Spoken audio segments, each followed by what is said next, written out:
ఈరోజు నంద్యాల వాస్తవ్యులు కాత్యాయని మెడికల్ మారుతి గారి తండ్రి గారైన రెంటాల లక్ష్మీనారాయణ గారు స్వర్గస్థులయ్యారు. ఈ విషయాన్ని మారుతి గారు వెంటబడే మాజీ రెడ్ క్రాస్ చైర్మన్ దస్తగిరి గారికి తెలియజేయగా వీరు వెంటబడే Kurnool Indian red cross society వారికి సమాచారం అందజేయడము, వారి వెంటబడే స్పందించి నంద్యాలకు వచ్చి ఈరోజు వారి తండ్రి గారు లక్ష్మీనారాయణ గారు నేత్రదానం చేస్తున్నందుకు వారికి హృదయపూర్వకంగా ధన్యవాదాలు తెలియజేసుకుంటున్నాం. అలాగే ఇప్పటికీ వాళ్ళ తల్లిగారు రెంటాల శ్యామలమ్మ గారు స్వర్గస్థులై ఒక 10 రోజుల కల్లా సంవత్సరం రోజులు అవుతుంది.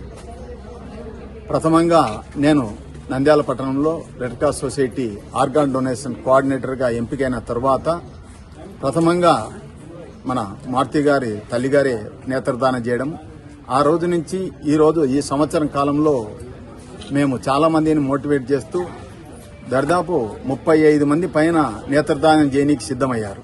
కానీ వాళ్ళ ఆరోగ్యరీత్యా వాళ్ళ ఆరోగ్య పరిస్థితులను దృష్టిలో ఉంచుకొని వారిలో 20 మందిని నేత్రాలు సేకరించడం జరిగింది.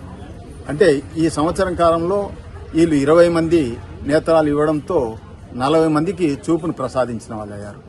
నేను ముఖ్యంగా చాలా మందికి తెలియజేసేది ఏంటంటే, తల్లిదండ్రుల మీద ప్రేమ ఉంటుంది, మా తల్లిదండ్రుల నేత్రాలు తీసేస్తారే అని బాధపడాల్సిన అవసరం లేదు. మీరు ఎంత బాగా తల్లిదండ్రులు చూసుకున్నా వారిని దహన సంస్కారాలు చేయాల్సింది లేదా పూడ్చిపెట్టాల్సింది.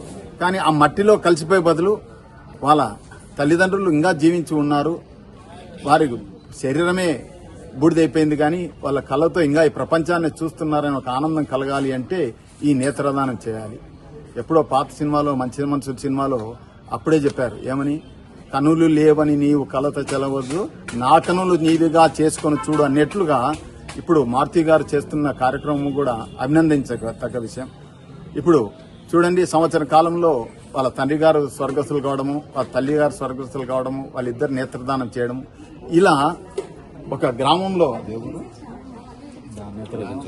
బేదంచెర్ల దగ్గర విలేజ్ లో అక్కడ ఉన్న వాళ్ళందరూ కూడా ఆ ఊరల్లా తీర్మానం చేసుకున్నారు, మరణించిన ప్రతి ఒక్కరు కూడా నేత్రదానం చేయాలని. చిన్న గ్రామంలో సుమారుగా ఇప్పటికీ కొన్ని 100 మంది నేత్రదానం చేశారు. అందుకోసం దయచేసి నంద్యాల పట్టణమే కాదు, చుట్టుపక్కల వాళ్ళు కూడా వీళ్ళని ఆదర్శంగా తీసుకొని, లక్ష్మీనారాయణ గారిని శ్యామలమ్మ గారిని ఆదర్శంగా తీసుకొని, వాళ్ళ పిల్లలు ఇలా చనిపోయిన వెంటబడే మా నెంబర్కు ఫోన్ చేసినా లేదా రెడ్ క్రాస్ సొసైటీకి ఫోన్ చేసినా కానీ ఆ కళ్ళు దుర్వినియోగం కాకుండా ఇద్దరికి చూపును ప్రసాదించేదానికి అవకాశం కల్పిస్తారని చెప్పి వీరికి మరొకసారి లక్ష్మీనారాయణ గారికి వారి కుటుంబానికి భగవంతుడు చల్లగా చూడాలని, లక్ష్మీనారాయణ గారికి స్వర్గప్రాప్తి కలగాలని చెప్పి కోరుకుంటూ సెలవు తీసుకుంటాం. లైక్ చేయండి, షేర్ చేయండి, సబ్స్క్రైబ్ చేయండి. రెగ్యులర్ నోటిఫికేషన్స్ కోసం బెల్ బటన్ ని ప్రెస్ చేయండి.